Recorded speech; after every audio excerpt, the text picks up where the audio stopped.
Going into Devotion, which has dropped on Netflix in Australia and New Zealand just recently, I didn't have much to go on. Side note, if you're in the UK, I think this might be on Amazon Prime for you, and in the US on Paramount Plus. Isn't streaming great?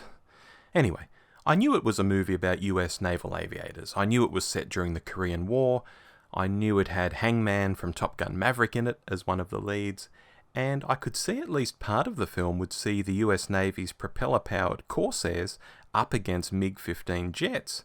Well, that'll be interesting, I thought. And in practice, the film is solid and deals with the real story of a black naval aviator, Jesse Brown. That was something I didn't know going into it. And being unfamiliar with Brown's story, let alone many stories from the Korean War in general, I sat back and let the film play out. And what did I find? This film really is a character piece.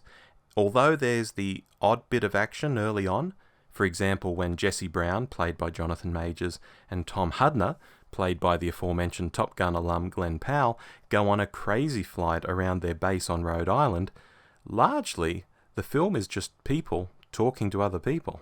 I noted that we were into the final hour of the movie before we even got to Korea, for example, in a movie roughly 2 hours and 20 minutes long. So yeah, don't go into this thinking the guys will be blasting off a carrier during the opening credits a la Top Gun and telling a Korean War story from the start. It doesn't.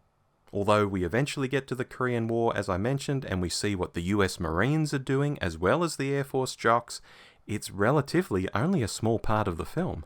Which is perhaps where the film falls down most, in spending so much time introducing all the characters and showing Jesse's home life in particular, and the struggles of being a black naval aviator in the 1950s, even though paradoxically his squadron mates are nothing but lovely to him throughout the film, and the worst aggro he gets is from a Marine who is quite external to his day-to-day job. The film has to miss a ton of details later on about the very thing that made Jesse famous. His Korean War exploits. Just reading his Wikipedia page after the film, I was thinking, gosh, they didn't show that at all. Or that. Or that. Oh my. Even the fact he flew over 20 missions in Korea is not suggested by the film at all, which seems criminal to me. Even just a montage of him landing and going up again a few times would quickly show the viewer that he was there, fighting for quite some time. With the way the movie's put together, however, this isn't suggested at all. Another note on his Wikipedia page says he was regarded as a capable section leader. Again, not shown in the film, where he's basically portrayed as a very junior pilot. They even dress him in different gear to the other guys, and he doesn't lead anyone. I guess this is to amplify some of the messaging around the character that the movie is trying to employ, but when this isn't the reality of what happened, I find that a bit cheap. If I seem down on the film, however, I'm really not. I was entertained as it flowed along. Scenes like running into an Imperial phase Elizabeth Taylor in Khan are not what you expect to see as the guys transition from the US to the Korean War, so that was a nice interlude. That said, I think the film does have a pacing issue and could have spent less time stateside in particular and a little more time in the war itself, if nothing else, to give a much better interpretation of what Jesse actually did in it.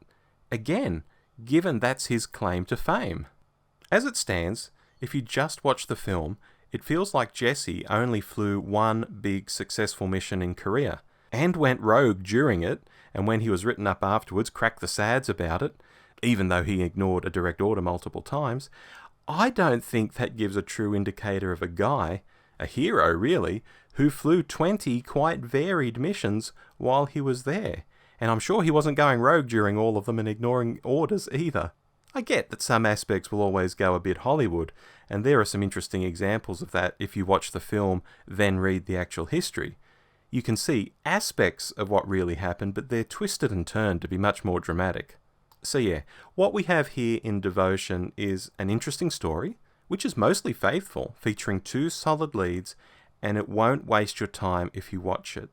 On the flip side of the coin is a script where the dialogue never feels quite punchy enough, and it spends a bit too much time showing us a story that's actually secondary to what the main story should be.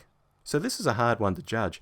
Among my friends, I've already described this as a really solid C+ effort, or perhaps a weakish sort of B, but certainly no more than that. C+ feels right, actually. Anyway, have you seen Devotion? What did you think about it? Why not let me know down below in the comments?